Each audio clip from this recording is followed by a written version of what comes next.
Hoy quiero enseñarles algo bien importante. Recuerde que estamos en el año que lo hemos llamado Yeshua o Jesús y vamos a estar hablando sobre ese personaje tan interesante que partió la historia en dos, en Antiguo y Nuevo Testamento. Y podemos descubrir en lo que Jesús hizo en la tierra y cómo lo hizo, cosas bien importantes que a veces nosotros no les ponemos mucha atención. Y una de ellas es la capacitación. Ponte a pensar, alguien quiere ser doctor, se capacita, ingeniero se capacita, arquitecto se capacita. Para casarse no muchos se capacitan, pero para irnos al cielo casi nadie se quiere capacitar. Y para servirle a Dios aquí en la tierra y ser efectivos tampoco. La gente cree que no es necesario.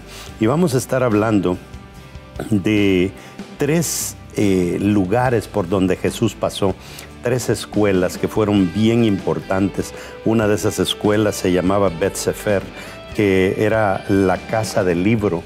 Era donde ellos prácticamente comenzaban a estudiar los primeros 5 libros del Antiguo Testamento. Después vamos a hablar de Bet Midrash, que significa la casa de la interpretación. O sea, primero memorizaban y después comenzaban a interpretar lo que era la memorización. Y después Jesús tuvo que haber pasado por una escuela que se llamó Bet Talmud. Estamos hablando que ya para los 17 años Jesús debió haberse graduado de estas escuelas. Y si ustedes se dan cuenta que en la Biblia a él lo llamaban rabí, era porque él se había graduado de esto. Lo importante para nosotros ahora es aprender que si Jesús creyó en la capacitación, ¿quiénes somos nosotros para no capacitarnos? Muchas personas dicen, quisiera ser como Pedro, quisiera ser como Pablo. Aún Pablo dice, sean imitadores de mí como yo soy imitador de Cristo. Entonces, imitar a Cristo, imitar a Pablo, quiere decir tenemos que capacitarnos. Y de eso trata esta prédica y yo sé que te va a bendecir mucho.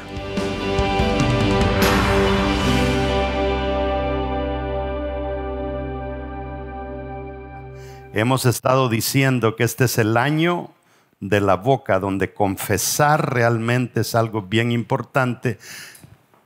Debe de entender qué es lo que va a comenzar a confesar. Agarre su Biblia. ¿La tiene? Diga conmigo, la Biblia es palabra de Dios. Si Dios lo dice, yo lo creo.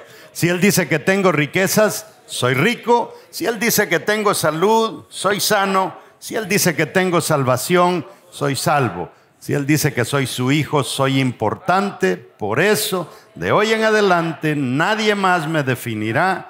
El único que me define es Dios, mi Hacedor. Dele un aplauso al Señor. Bueno, amárrese los cinturones porque vamos a aprender. ¿Okay? Vamos a leer un versículo y se puede poner cómodo.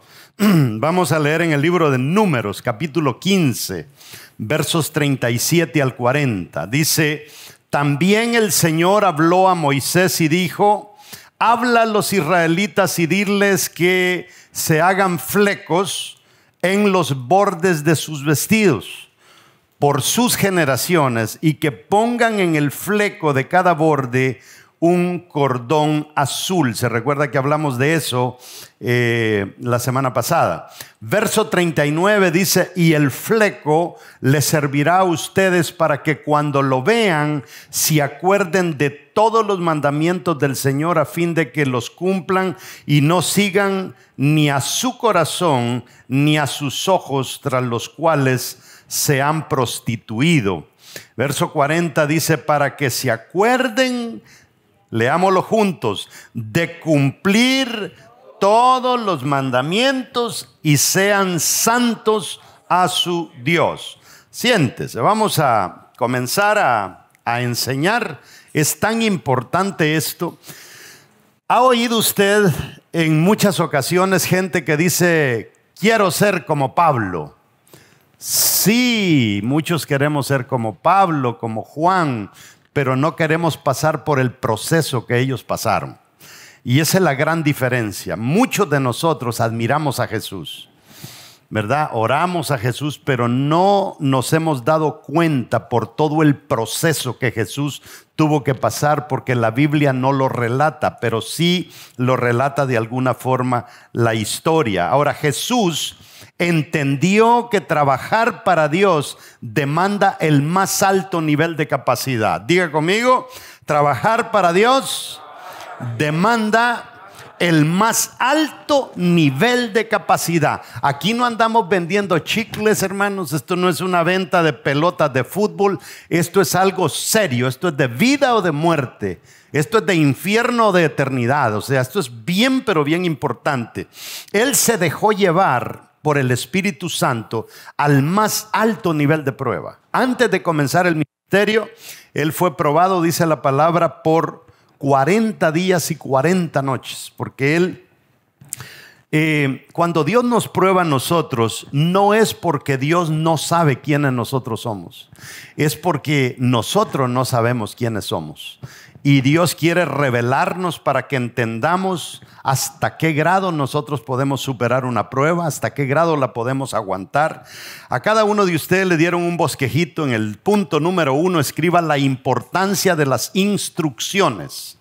Es tan importante que nosotros nos instruyamos, y ya lo vamos a comenzar a ver por todas las instrucciones que Jesús tuvo que pasar. Este año, ¿cómo lo hemos titulado? Yeshua o Jesús. Es del único que vamos a hablar en este año. Yo creo que a través de la historia, usted no me dejará mentir, pero hubo un tiempo que se hablaba mucho del infierno, se hablaba mucho del Apocalipsis. Por otro tiempo se hablaba mucho que ya viene el Señor, y como que vamos por épocas, ¿verdad? Y ahora es lo típico, es que ya no se habla ni del infierno, ya ni se habla del Apocalipsis, ya ni se habla de Jesús, ¿verdad? Y Él es el centro de todo esto. Ahora, la orden que Dios da en lo que acabamos de leer es que hay que aprender de lo que se llamaba la Torá o el Torá, no sé cómo le quiere decir usted, que son los primeros 5 libros de la Biblia. Esa era la ley. 5, más o menos por acá. Más o menos hasta por acá. Números, sí, mucho. Hasta por acá más o menos. Esto era la ley, ¿verdad? A esto el pueblo de Israel le ha puesto mucha, pero mucha atención, al grado de, vamos a entender hoy, al grado de memorizar todo eso.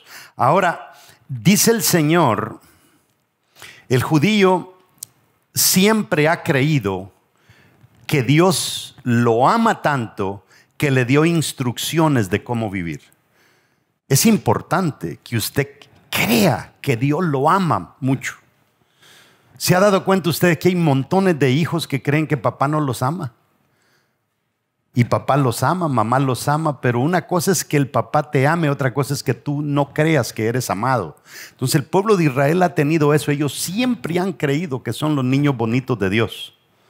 Y nosotros no lo hemos logrado, no logramos superar eso. Ahora Él dice, pónganlo en las esquinas del manto. Usted ha visto el talit, ¿no? Ese trapo que andan los judíos, y que si usted ve a estos judíos un poco ortodoxos, va a ver que de su saco les cuelgan unos hilitos, ¿verdad?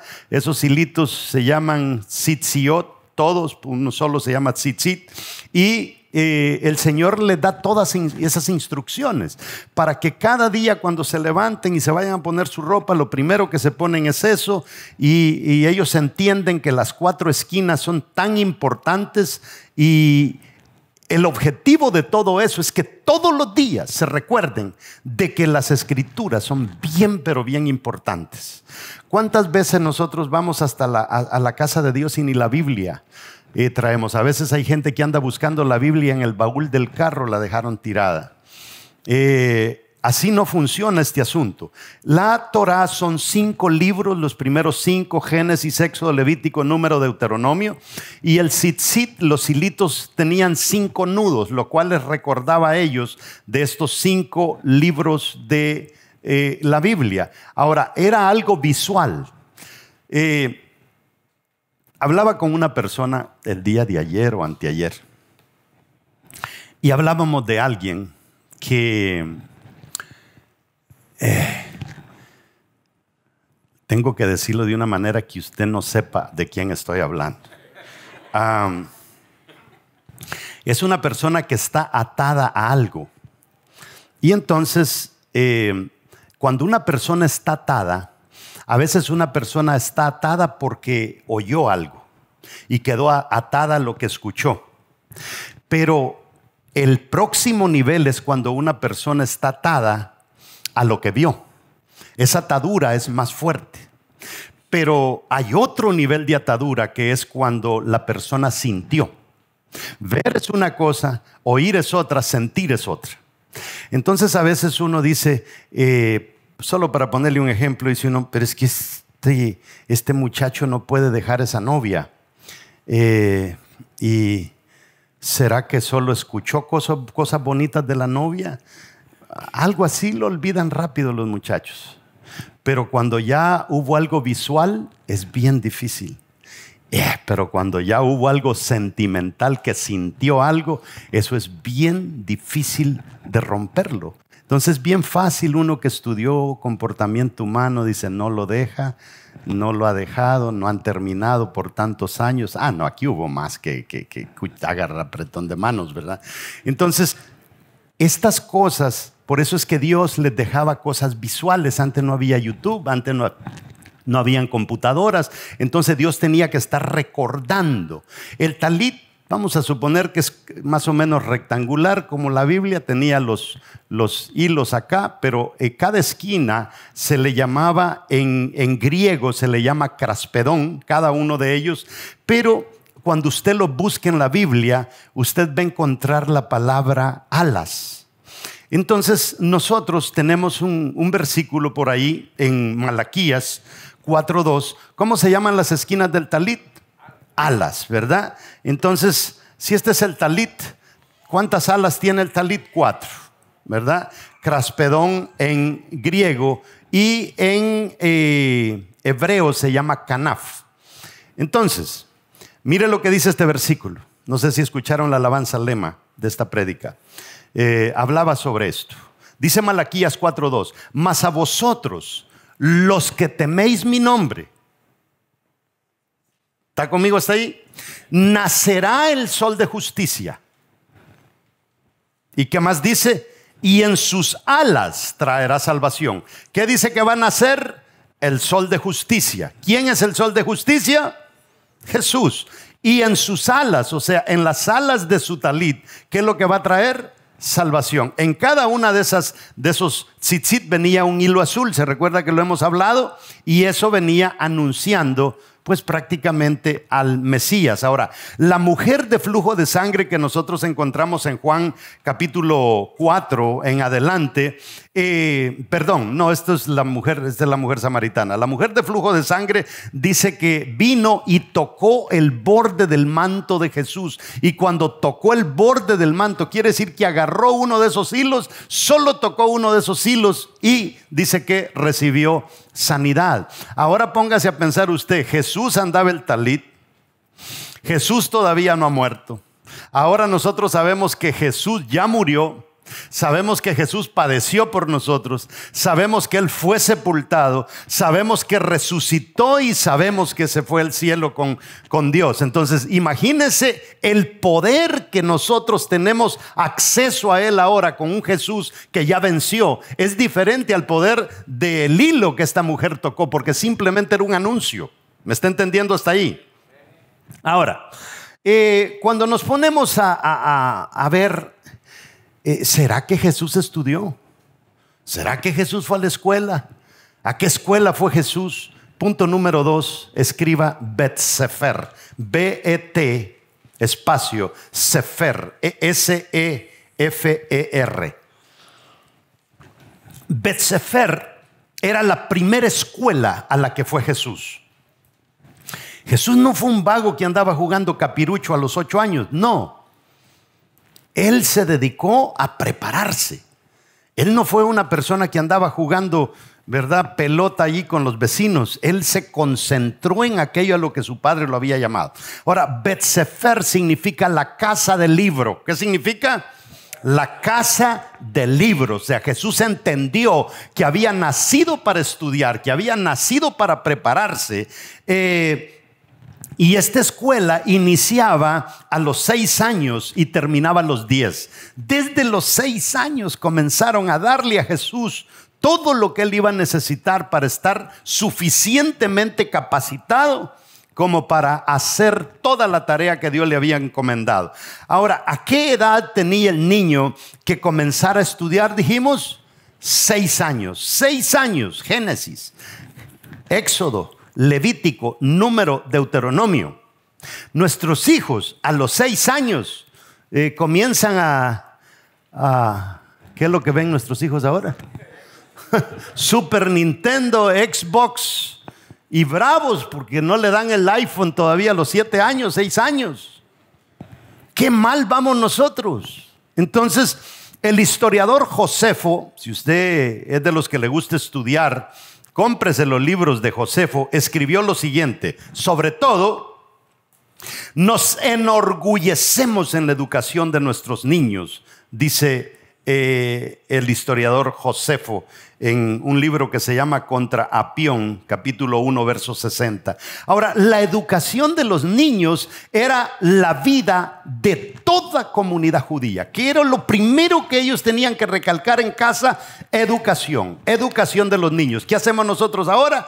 Hijo, agarre su mochila, prepárese y mire, y los mandamos como que si fueran animalitos a la escuela, a que los eduquen homosexuales, a que los eduquen gente que no tiene pero ni un principio.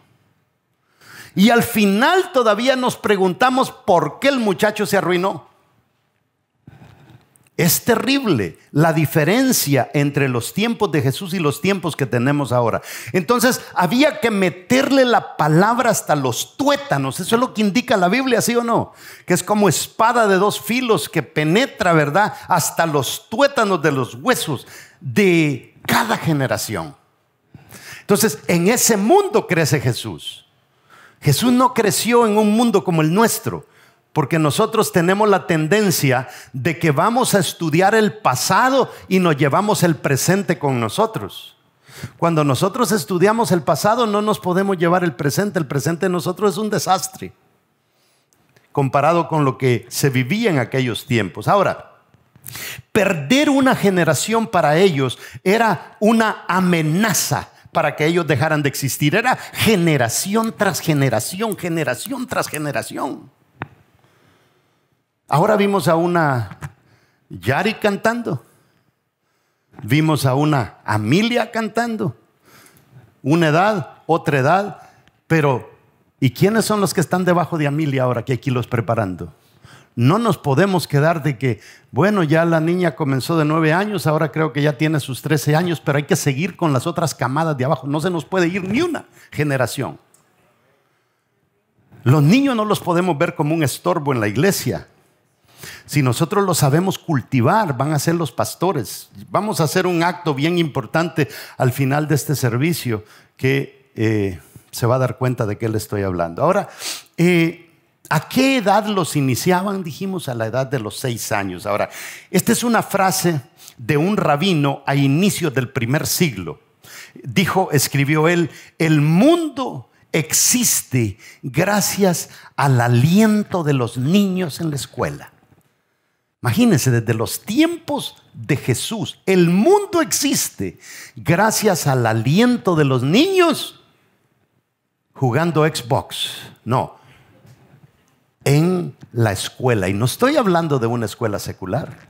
Ese es el error de nosotros. Usted va a la cultura judía, ellos educan a sus niños. Va a los musulmanes, ellos educan a sus hijos. Nosotros somos los únicos que hay que le vaya bien al muchacho, ¿verdad? Así no funciona. Ahora, esta frase es del Talmud. El Talmud es un libro de interpretación de las escrituras que ha tenido siempre Israel. Dice este libro: antes de que un niño cumpla 6 años, no lo aceptamos como pupilo. Después de 6, acéptenlo. Y mire lo que dice: y atásquenlo con la Torá como se atasca un buey. Esto lo tiene el Talmud. O sea, atascar a nuestros hijos de la palabra. Ahora los hijos de nosotros dicen, mamá, yo no quiero oír, yo no entiendo lo que dicen. No, allá no era de que no quiero oír. Se me mete a la escuela y era de darle palabra, palabra, palabra. Usted no sé si ha tenido el privilegio de ir a Israel, pero cuando uno va a Jerusalén va a encontrar ese montón de niños en las escuelas cabeceando así, cabeceando así, cabeceando en eso que están cabeceando. Ellos están memorizando palabra, memorizando palabra, memorizando palabra. A veces nosotros oímos a nuestros hijos y a veces lo único que escuchamos son malas palabras. ¿Por qué? Porque eso es lo que le metieron. Entonces, si queremos nosotros levantar lo que verdaderamente Cristo tenía en su corazón para iglesia, tenemos que comenzar a hacer un mejor trabajo. El primer día de clases comenzaban memorizando el Pentateuco, los primeros 5 libros. Eso era lo primerito que tenían que comenzar a hacer. Eso fue lo primerito que le comenzaron a meter a Jesús. El rabino tomaba un poquito de miel. Por aquí tenían una pizarra el otro día, pero creo que ya la escondieron. Agarraba miel y untaba la pizarra con miel.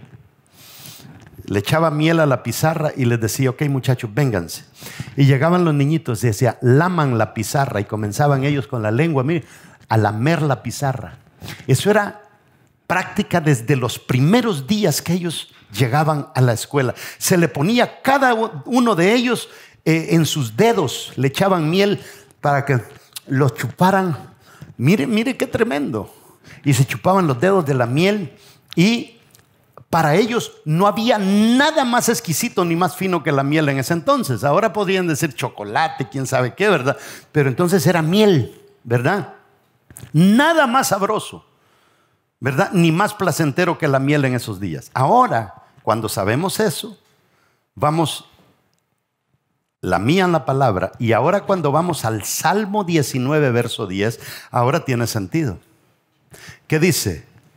Deseables son más que el oro y más que mucho oro refinado y dulces más que miel y que la que destila del panal. O sea, ahora sí entendemos que esto fue toda la vida, hacían esta práctica. Ahora, cuando ellos le pasaban la lengua a la pizarra, el rabino les decía que la palabra de Dios sea como miel en sus lenguas. Cada lengüetazo, que la palabra de Dios sea como miel en sus lenguas. Dígame usted, ¿cómo no vamos a tener un montón de niños programados desde los 6 años para servirle al Señor a otro nivel y de todo corazón?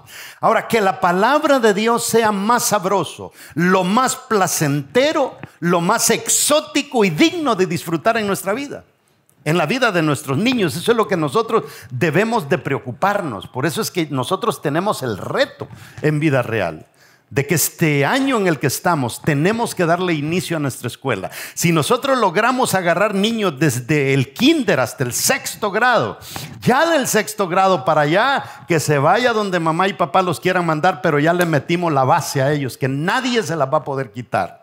Y ese debe de ser la pasión de cada uno de nosotros.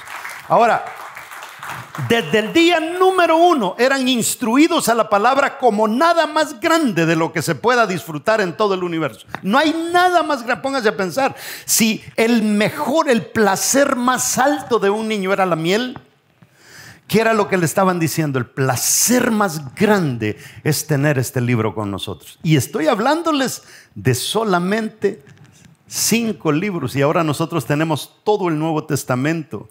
El trabajo que Cristo hizo en la tierra, su muerte, su resurrección, la historia de la iglesia en el libro de los Hechos, lo que hizo el apóstol Pablo, Pedro, Juan. Dios mío, qué riqueza la que nosotros tenemos. Pero no lo vemos así. No lo vemos de esa manera.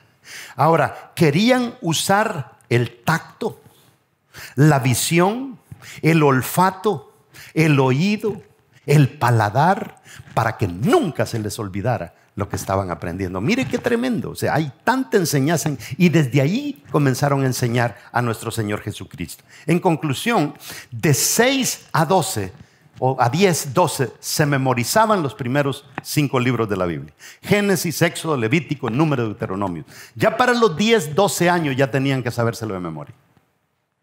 Ahora, vamos a aprender más adelante que cuando los niños fallaban en este proceso y eran un poquito vaguitos y como que no pasaban el examen, los que se lo memorizaban todo, eran los que ya iban siendo candidatos para ser rabinos en el futuro.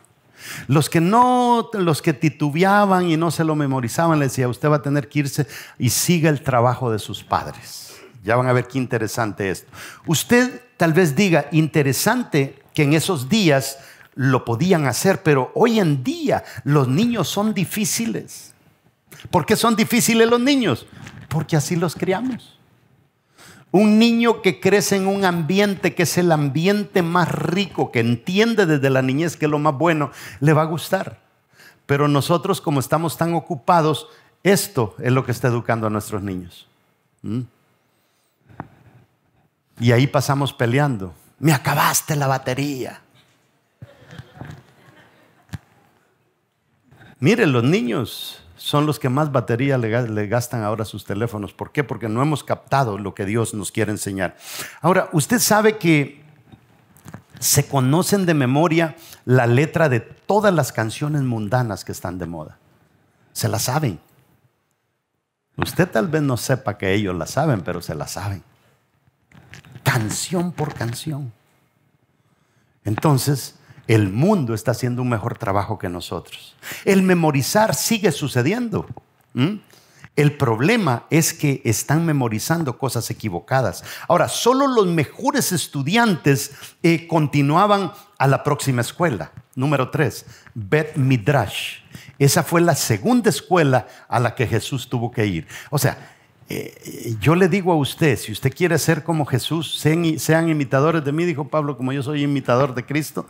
Tenemos que comenzar a hablar, por eso comenzamos hablando de universidad. Y usted dice, no, yo estoy muy viejo para esto. Y hay unos que dicen, no, cuando llegue al cielo no me van a pedir el título. Entonces, Bet Midrash era la próxima. Esto significa casa de interpretación. ¿Cómo se llamaba la primera escuela? Casa del libro. ¿Cómo se llama la segunda? Ya no es el libro, ahora vamos a interpretar. Es más fácil interpretar un libro cuando uno se lo sabe que interpretar un libro cuando lo acaba de estudiar por primera vez.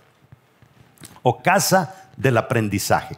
Aquí hay cientos de libros que ellos tenían que estudiar y varias copias de la Torá, el Talmud, el Sidurim, que era un libro de oraciones, el Shulchan Aruch, el Mishnah Torah, Arbash Turim y muchos otros libros de la cultura de su tiempo que ahora nosotros ni sabemos qué rayos es eso. Todo tenían que estudiarlo. Ahora, esta era una casa de interpretación y esta escuela entraban estudiantes entre 13 y 15 años a estudiar aquí. Mire dónde estaba metido Jesús a los 15. Él no andaba ahí aprendiendo a parrandear o a andar enfiestado como nosotros. Ahora, en esta escuela se memorizaban el Tanaj completo. ¿Qué es el Tanaj? Desde Génesis hasta el último libro del Antiguo Testamento. De memoria. Todos los libros del Antiguo Testamento. Ya no solamente era esta poquito. Ahora tenían que memorizarse hasta... wow. Todo esto, casi, de memoria. Nosotros ahorita, pero ni 10 versículos creo que no sabemos de memoria. Entonces, ahora entendemos por qué es que la gente viene a las iglesias, se quedan por 3 meses y después se van. Y hay que andarlo buscando, hay que andarlo buscando. ¿Por qué razón? Porque no logramos meter en ellos lo que Jesús quiere que metamos en cada uno de ellos. Para los 14 años se sabían de memoria todo el Antiguo Testamento, 14, 15 años. En las escuelas judías en las que se les permite a evangélicos estudiar, los evangélicos son los únicos que no se la memorizan. Cuando metemos a un niño evangélico a una escuela judía aquí en Estados Unidos, porque hay algunas que lo permiten, todos los judíos salen aprendiéndose todo el Antiguo Testamento y los niños latinos, no, es muy difícil. Ahora, en esta edad los comenzaban a memorizar, usaban técnicas de hacer preguntas y de hacer respuestas. Tenían que irse preparando para la próxima escuela, porque viene otra escuela todavía, y eso debían demostrar un alto grado de inteligencia para llegar ahí. O sea, nosotros no tuvimos a un Jesús cualquiera. Nuestro Señor Jesucristo estuvo muy preparado. A este nivel les enseñaban el arte de las preguntas y las respuestas. Les hacían una pregunta y ellos tenían que salir con la respuesta correcta. Cuando Jesús se pierde y lo encuentran en el templo a los 12 años, ¿en qué estaban? Preguntas y respuestas, preguntas y respuestas. ¿Y qué es lo que pasaba con Jesús? Dice que se maravillaban de cómo Jesús sabía. Es que gente piensa que del cielo le vino la iluminación a Jesús. No, Él se quemó las pestañas desde niño, desde los 6 años. Número 4, Bet Talmud. Esta era la tercera escuela por la que pasó Jesús. Cada rabino tenía su forma de interpretar la ley y una forma particular de presentar su interpretación de la ley, porque ya había aprendido a interpretar en la escuela anterior. ¿Se acuerda? Ahora, hay gente que antes venía a mí y me decían: pastor, usted predica diferente a fulano y a sutano. Sí, porque es que yo tengo mi propia forma de ser, mi propia forma de predicar, mi propia forma de entregar información que otros. Ese es mi estilo. Entonces, en aquellos tiempos el rabino tenía su estilo, Jesús tenía su estilo. Cuando alguien adoptaba la forma particular de ver las cosas y del rabino, se le llamaba tomar el yugo del rabino. En otras palabras, si algunos de ustedes aprenden a estudiar y a predicar como yo predico, lo que se tendría que decir es que usted tomó el yugo del pastor Morales. Así se le llamaba. Entonces, si Pedro, Juan y todos agarraron las enseñanzas de Jesús como tal y agarraron hasta el estilo de predicar de Jesús, el estilo de caminar, y a su nombre. Ve que nosotros agarramos estilos y a su gloria. Agarramos estilos. Entonces agarraban el estilo, y si usted se va a Mateo 11:29, hay algo bien interesante. Que nosotros cuando lo leemos sin saber lo que le acabo de informar, usted va a tener una forma de interpretar, pero ahora que le he dicho lo que le he dicho, tomar el yugo del rabino, mire lo que dice Jesús, verso 29. Llevad mi yugo sobre vosotros y aprended de mí. ¿Qué es lo que está diciendo Jesús? Agarren mi estilo, aprendan de mí, interpreten como yo interpreto. Eso quiere decir, pero cuando nosotros lo leíamos antes parece que decía, es que el yugo habla de que el evangelio es pesado y difícil. No, Jesús no está hablando de eso. Jesús lo que está diciendo es que yo agarré un estilo, que agarro lo difícil y lo simplifico, porque eso es el evangelio. Antes agarraban lo sencillo y lo complicaban. Los escribas, los fariseos, los saduceos, ellos complicaban lo sencillo. Jesús vino a simplificar lo complicado. Y cuando vamos a Mateo 11:30 dice, porque mi yugo es fácil. O sea, yo le vengo a simplificar este asunto del evangelio. Mi yugo es fácil y mi carga no es tan pesada como la que les ponían antes los otros rabinos. Entonces Jesús nos está a nosotros simplificando las cosas. Ahora, la idea de cada rabino era perpetuarse en todas las generaciones venideras. Esa era la idea de cada rabino. Yo uso el término clonarse en sus estudiantes. Los estudiantes hablaban como el rabino hablaba, ¿verdad? Todo era igual, y los alumnos de ellos hablaban como ellos. Entonces Jesús quería perpetuarse de generación en generación. Lo cual quiere decir que nosotros deberíamos de ser una fotocopia de Jesús. Y nosotros, hermanos, ni en blanco y negro nos parecemos a Jesús. Y ahora digamos a colores. No, estamos lejos.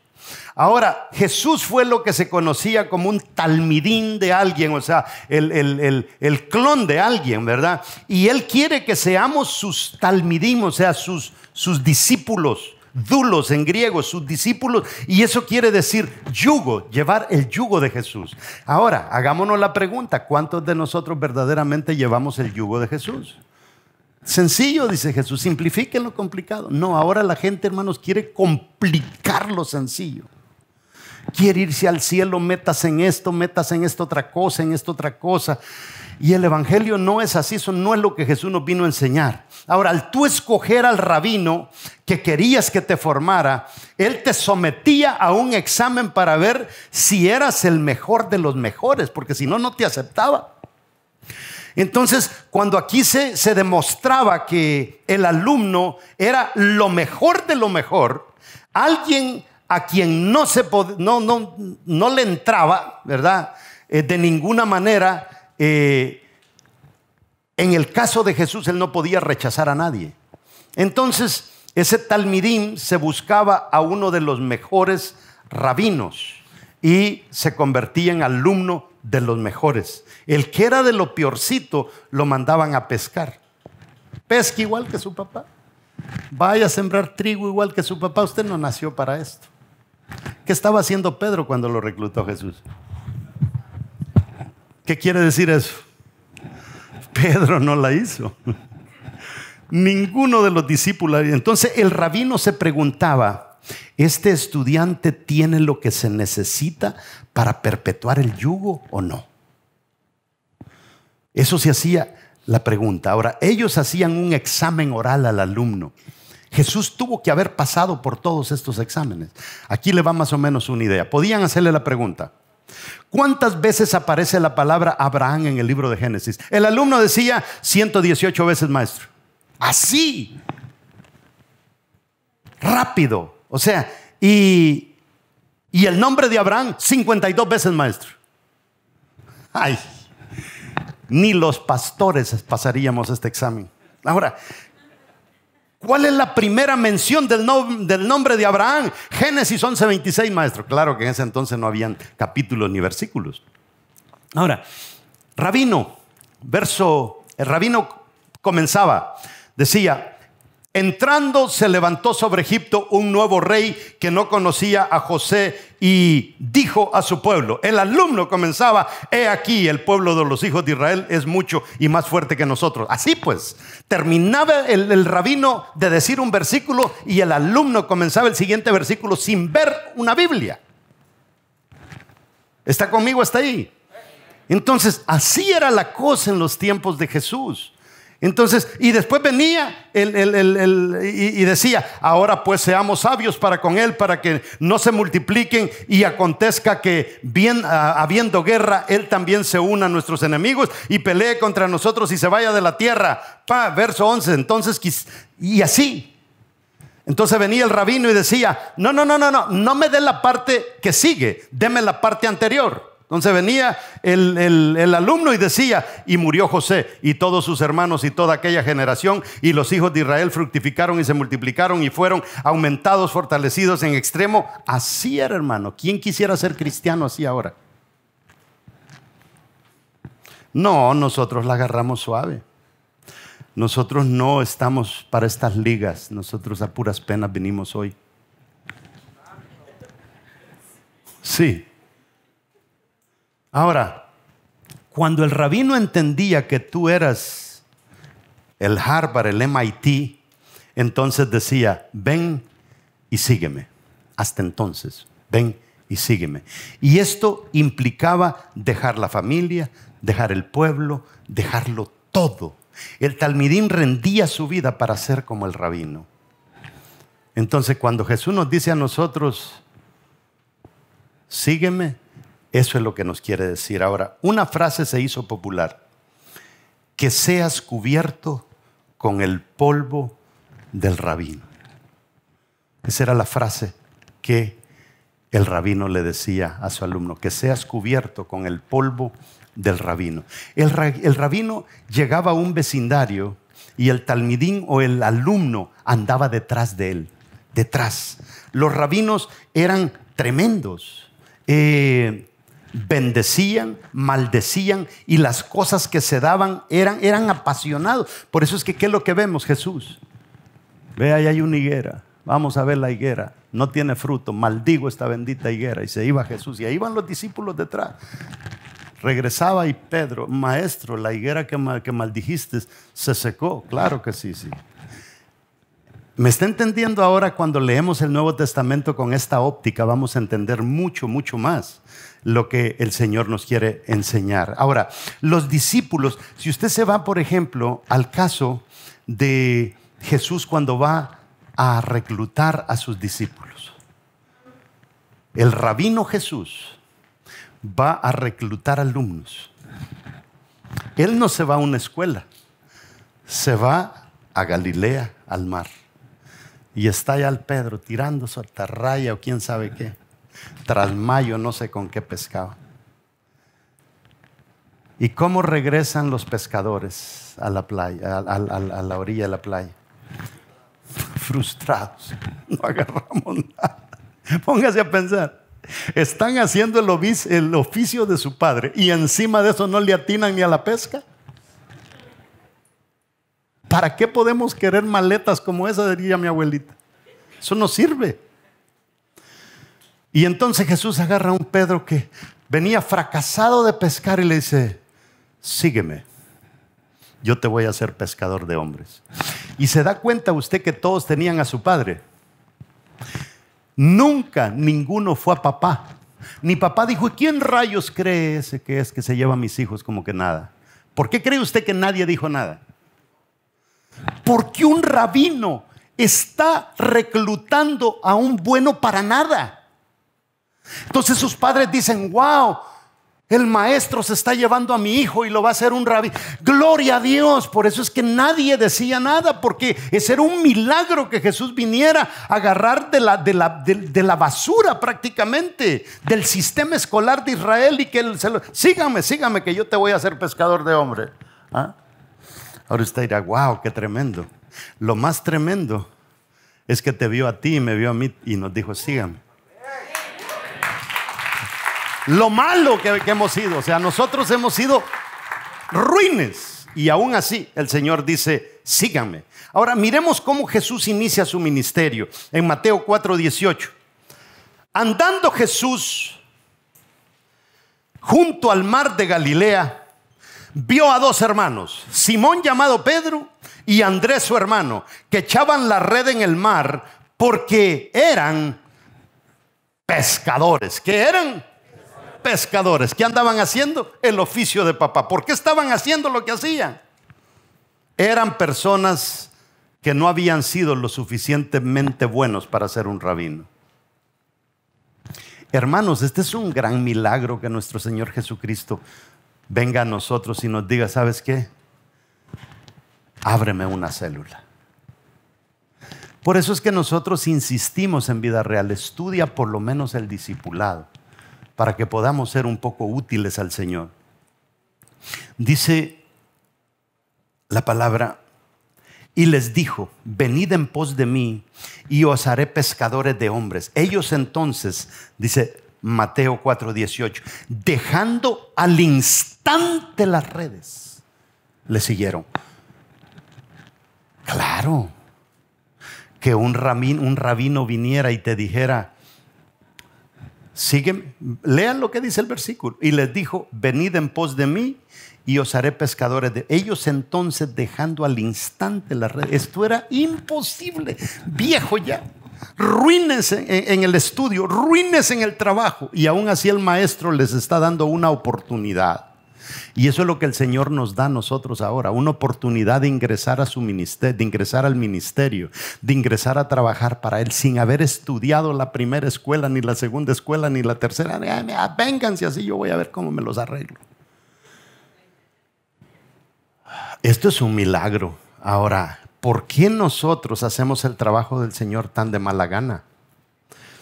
Si esto era... Voy a traer un frasco de miel todos los domingos ahora y le voy a echar en una pizarra y vamos a pasar la lengua ahí a ver si así nos bendice en que sea el COVID, ¿verdad? ¿Por qué estaban haciendo lo que hacían?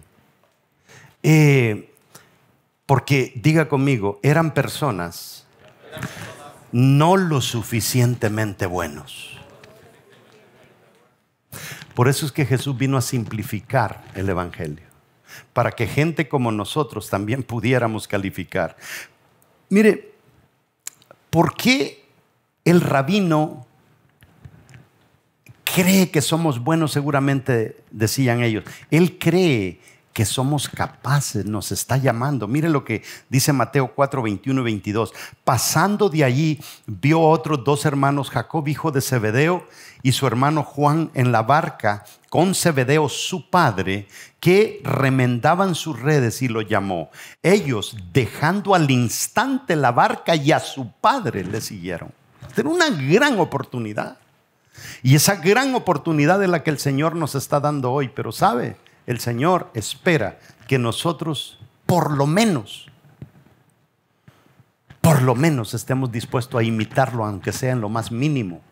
Y lo más mínimo que podemos hacer nosotros es estudiar, trabajar para Él quizá en una célula, ganar gente para Cristo, enseñarle lo necesario para que sobrevivan en este mundo tan difícil que estamos.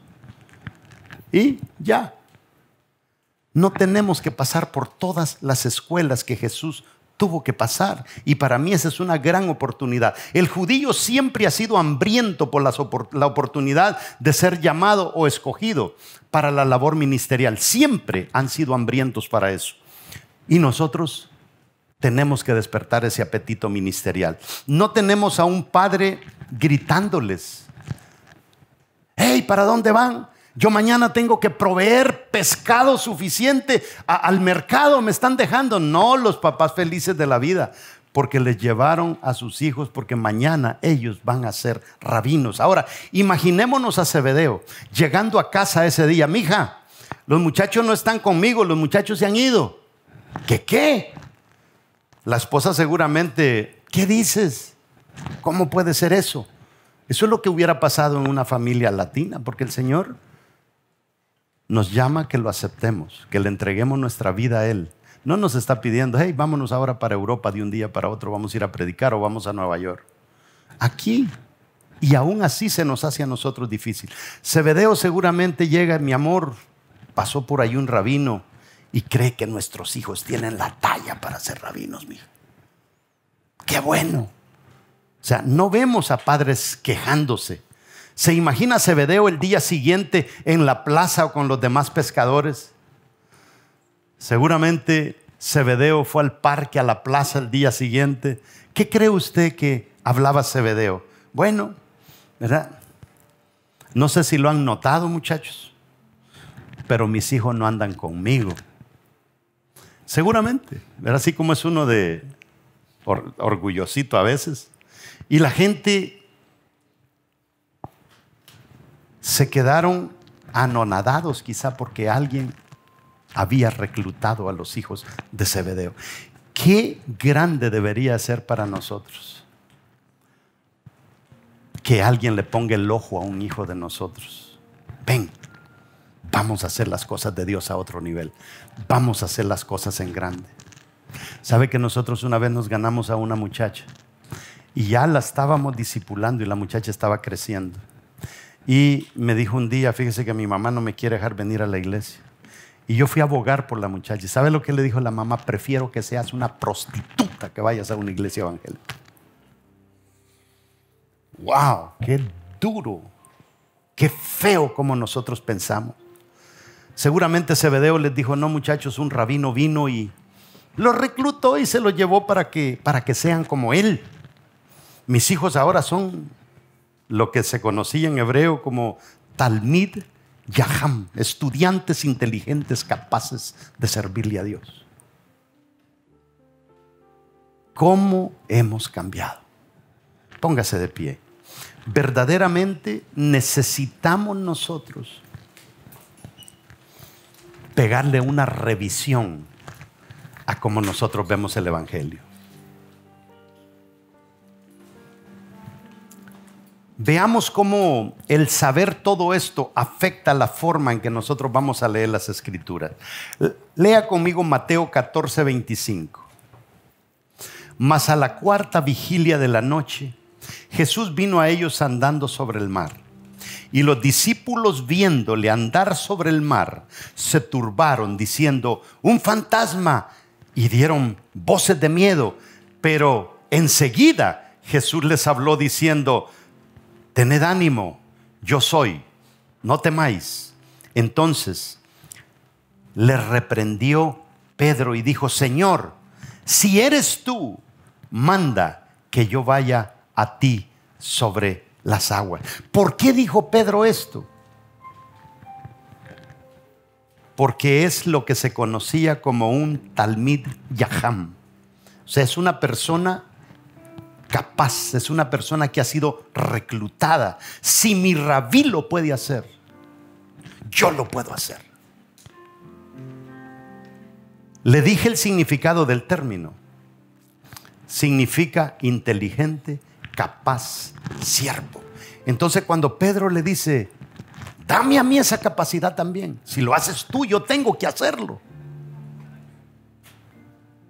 ¿Cuándo nos vamos a acercar nosotros hacia Jesús? Después de habernos quemado las pestañas, después de haber estudiado, después de haber trabajado, venimos donde Jesús y le decimos: Señor, úsame para hacer milagros así como tú lo hacías. Orabas por los endemoniados y quedaban libres. Orabas por los enfermos y quedaban sanos. Tú me reclutaste. Yo soy tu alumno, yo soy tu discípulo. Yo quiero ser como tú. Pero nosotros nos conformamos con cualquier estilo de evangelio hoy en día.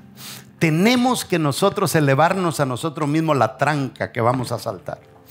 Tenemos que tomar esa decisión. Por eso, algo bien importante en este año que vamos a hablar solamente de Jesús, vamos a descubrir a plenitud quién Jesús fue. Y cuando entendamos quién Jesús fue, entonces nosotros, ojalá, tomemos la decisión de parecernos más a Él. Tomemos la decisión de querer imitarlo a Él como Él quisiera que lo imitáramos, porque Él es nuestro rabino. Él es el maestro al que nosotros debemos de seguir.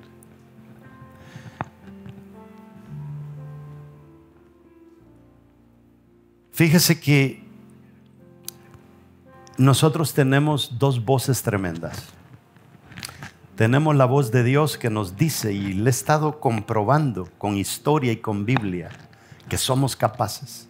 Y a veces tenemos la voz de Satanás que nos dice: no vas a ser capaz, no tienes lo que se necesita. Pero Satanás no tiene vela en este entierro, como diría mi mamá, porque Él no nos hizo a nosotros. Satanás no te define a ti, el que nos define es Dios. Y si nuestro maestro dice que somos capaces, es que somos capaces. Seguramente en la mente de Pedro pasaron imágenes. No lo vas a poder lograr. Y cuando Jesús le dice que vaya y Pedro comienza a caminar, ¿qué fue lo que pasó en el proceso? Seguramente la misma lucha que pasa con nosotros. No, eso es para otros.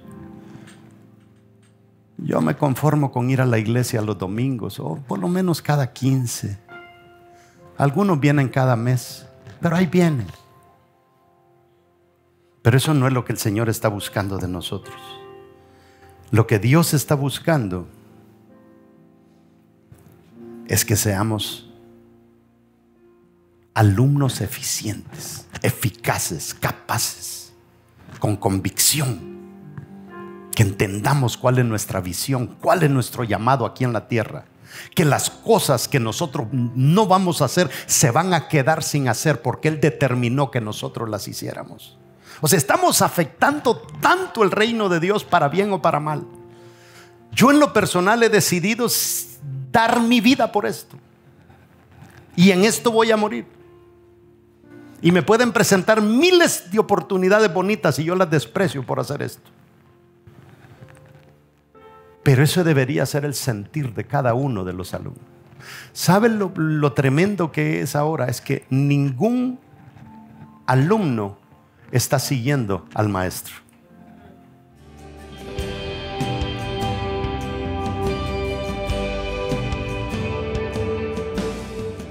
Hemos aprendido mucho en esta prédica, y una de las cosas que aprendimos, que a mí realmente cada vez que hablo de este tema me no sé, me conmueve, es el hecho de que Jesús se va a las orillas del mar de Galilea a tratar con judíos que habían sido reprobados por los mismos rabinos de su tiempo. Andaban haciendo el oficio de sus padres, como lo estuvimos escuchando en esta prédica, lo cual quiere decir que habían sido descalificados. Jesús, el rabino, desde ese entonces, que como dijimos, él tiene que haber sido graduado, va a hacer su equipo con la gente reprobada.